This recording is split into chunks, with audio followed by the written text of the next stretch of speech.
ભુજના jubilee circle પર મોડી રાત્રે ગટરનું ખોદકામવાળું કામ અધૂરું મૂકી દેતા ભારે અફડાતફડી મચી જવા પામી છે।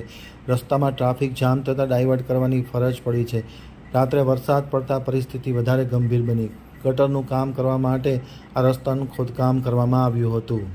ભુજ નગરપાલિકાની એક શાંતિતા તેર તૂટી જેવી હાલત જોવા મળી છે। ભુજ નગરપાલિકાએ જાણે ભુજને બાંધમાં લીધું હોય તેમ જ્યાં જોવો ત્યાં રસ્તામાં આડેધડ ખાડા ખોદી દીધા છે। ભુજના સતત ધમધમતા અને પોશ કહી શકાય તેવા જુબેલી સર્કલ પાસે નગરપાલિકાએ સવારે ખાડો ખોદ્યો હતો, પરંતુ કામ અધૂરું મૂકી દીધું છે। નગરપાલિકાએ મોડી રાત્રે ગટરની લાઇન માટે રસ્તો ખોદી દેતા રાહદારીઓને હાલાકી જોવા મળી છે। ભુજનું જુબેલી સર્કલ એ નાક છે, ત્યાંથી જ કામ અધૂરું મૂકી દેતા ટ્રાફિક જામ થઈ ગયો હતો।